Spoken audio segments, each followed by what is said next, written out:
अस्सलामुअलैकुम dear students. Class 10 physics lecture number 2 है, chapter number 1 है वेव्स मोशन। आज हम स्टडी करने जा रहे हैं simple harmonic motion. Simple harmonic motion, harmonic के लफ्जी मानी है यकसा, एक जैसा होना, एक ही तरतीब से चलना। सिंपल हार्मोनिक मोशन एक ऐसी मोशन जिसमें यकसानियत है, उसमें एक खास तरतीब है, वो उसी तरतीब से परफॉर्म करेगी। सिंपल हार्मोनिक मोशन की डेफिनेशन क्या है? When a body moves to and fro motion about its mean position on x-axis, x-axis के ऊपर x-axis के साथ एक बॉडी जब अपने मीन पोजीशन से, सेंटर पॉइंट से आगे और पीछे की जानिब मूव करती है, इसे हम सिंपल हार्मोनिक मोशन कहते हैं। When a body moves to and fro motion about their mean position along with x-axis is called simple harmonic motion। Simple harmonic motion को एक्सप्लेन करने के लिए हम एक्सपेरिमेंट करते हैं। इस एक्सपेरिमेंट में हमें क्या चाहिए? फ्रेम चाहिए, सपोर्ट चाहिए, और सपोर्ट के साथ स्प्रिंग अटैच हो और स्प्रिंग के साथ मास अटैच हो। एक बॉडी है जिसका मास m है, उसके ऊपर एक्सटर्नल फोर्स कुछ भी अप्लाई नहीं की गई है, that is F is equal to 0। तो क्या होगा? ये at the state of rest होगी। तो जो स्टेट ऑफ रेस्ट पर मौजूद होगी, इसे हम इक्विलिब्रियम पोजीशन का नाम देते हैं। इक्विलिब्रियम पोजीशन के बाद तब्दीली कहां वाक़या होती है? तब्दीली वाक़या होती है when we apply external force. External force जब हम इसी सिस्टम के ऊपर अप्लाई करेंगे, फ्रेम, स्प्रिंग और मास के ऊपर, मास देखिए, मास में कोई चेंज नहीं आएगा। व्हेरेवर यू हैव टेकन मास, अगर 1 kg है तो 1 kg रहेगा, 500 ग्राम है तो 500 ग्राम रहेगा। मास में कोई तब्दीली वाक़या नहीं हो रही है।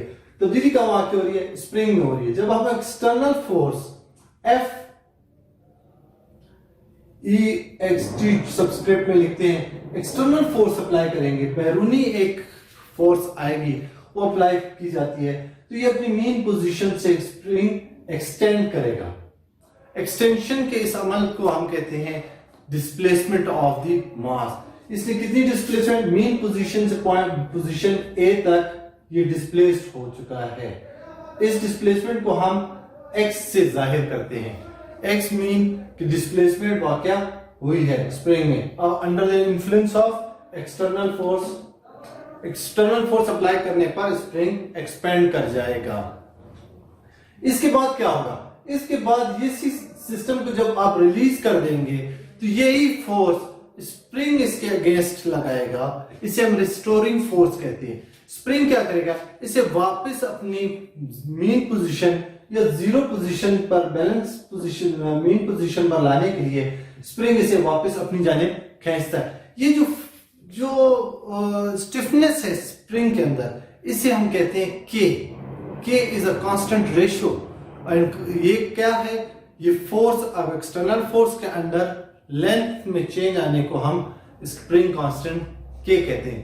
K is the stiffness of the spring. ये स्टिफनेस इसको पुश बैक करेगी from a position toward its mean position.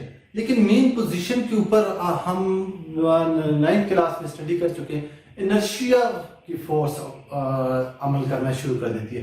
When inertia इस बॉडी के मास की वजह से इनर्शिया पैदा हो जाता है, तो मास टुवर्ड्स मीन पोजीशन रुकेगा नहीं। इनर्शिया पैदा हो जाने की वजह से ये पोजीशन ए डैश की जानिब मूव कर जाएगा, और इससे क्या होगा? इससे क्या होगा? इससे स्प्रिंग कंप्रेस हो जाएगा। सेकंड पोजीशन में स्प्रिंग एक्सपेंड हो गया था under the influence of external force. Third position में ये कंप्रेस हो जाएगा। अगर आप इस सिस्टम को छोड़ देंगे तो आप देखेंगे कि एक हार्मोनिक मोशन, एक यकसा मोशन मुसलसल इसमें अमल करती रहेगी। इसको मैंने पॉइंट टू पॉइंट लिखा है। पहली पोजीशन में क्या है? कोई एक्सटर्नल फोर्स अप्लाई नहीं हो रही। मास क्या है? मास m है, मास रिमेन्स दी सेम, मास में कोई तब्दीली वाकया नहीं होगी। और डिस्प्लेसमेंट भी फर्स्ट पोजीशन इक्विलिब्रियम पोजीशन पर कोई डिस्प्लेसमेंट वाकया नहीं होगा। सेकंड में क्या होगा?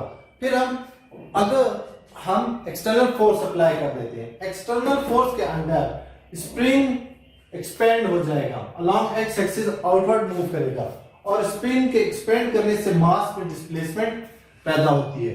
डिस्प्लेसमेंट और पोजीशन ए तक पहुंच जाएगा, इसे कहते हैं स्प्रिंग ने एक्सपेंड कर दिया। और that this expansion mean displacement take place. इसके साथ हम एक और चीज को स्प्रिंग की मूवमेंट को जांचने के लिए हम हुक्स लॉ का सहारा लेते हैं। हुक्स लॉ हमें क्या बयान करता है? एक्सटर्नल फोर्स, जब भी external force is directly proportional to increase in the length of spring. जब भी एक्सटर्नल फोर्स स्प्रिंग पर अप्लाई की जाएगी, स्प्रिंग में डिस्प्लेसमेंट पैदा होगा, उसमें लेंथ में चेंज वाकई होगा। सेकेंड पोजीशन में हम देखते हैं कि स्प्रिंग एक्सपेंड कर गया है, उसकी पोजीशन में तब्दीली वाकई होगी। इसको हम इक्वेशन में कैसे लिखते हैं? External force is directly proportional to the displacement. External force के अंदर डिस्प्लेसमेंट स्प्रिंग में पैदा होता है। According to the rules of mathematics, हमें जब डायरेक्टली प्रोपोर्शनल का साइन खत्म करते हैं तो इक्वल का साइन आता है, और एक कांस्टेंट हमें अप्लाई इंसर्ट करना पड़ता है। दैट कांस्टेंट इज के and x is a displacement of spring. What is के? के is called spring constant.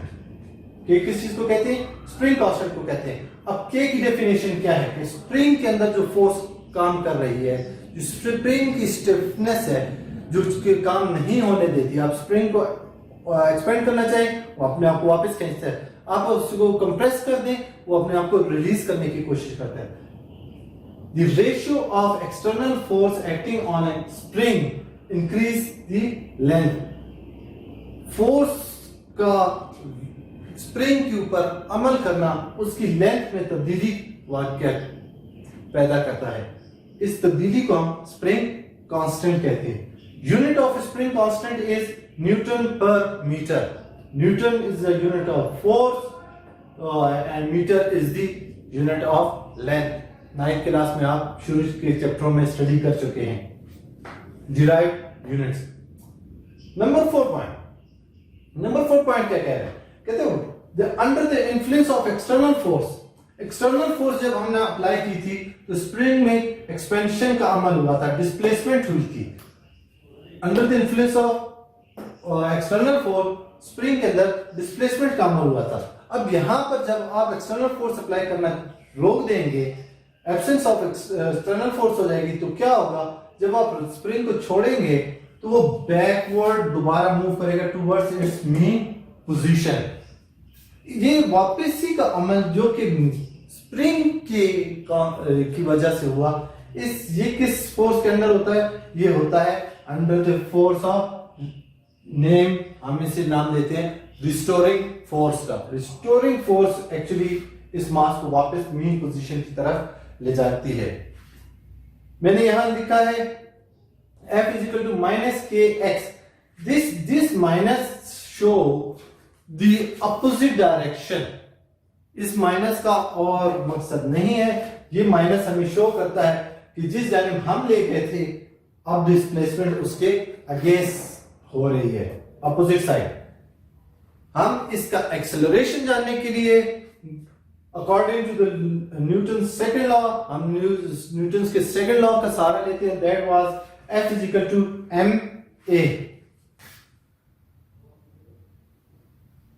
F is equal to ma. हम F की वैल्यू हमारे पास है ma। हमें चाहिए क्या? हमें चाहिए ये एक्सेलरेशन हमें मालूम करना है, स्प्रिंग कितनी एक्सेलरेशन से मूव कर रहा है। तो हमारे पास ये जो F है, इसकी जगह हम सेकेंड लॉ से ma रिप्लेस कर देते हैं। ma को हमने रिप्लेस कर दिया, रेस्ट इज देयर। हमें चाहिए a, हम m को मैथमेटिकली डिवाइड दूसरी जानिब इक्वल की दूसरी साइन की जानिब ले जाएंगे, हमें a हासिल हो गया। k over m is a constant. Spring में तब्दीली नहीं वाक़ होगी, उसकी स्टिफनेस अपनी जगह पे कायम रहेगी, मास में तब्दीली वाक़ नहीं होगी कि मास रिमेन्स द सेम, इसलिए हम इक्वल्स टू कांस्टेंट इसे ले लेते हैं।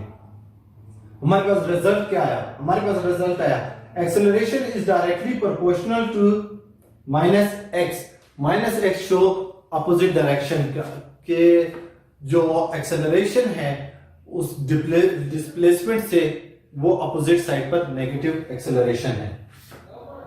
नेगेटिव एक्सेलरेशन जितना आप डिस्प्लेसमेंट पैदा हो रही है उसी के अगेंस्ट इतना ही उसमें एक्सेलरेशन पैदा हो रहा है। They are both directly proportional to each other. इससे हमें रिजल्ट क्या हासिल हुआ? हमें रिजल्ट हासिल ये हुआ, motion of mass attached to a spring, motion of mass is attached to a spring is simple harmonic motion. Simple harmonic motion के हमारे पास कंडीशंस क्या थी?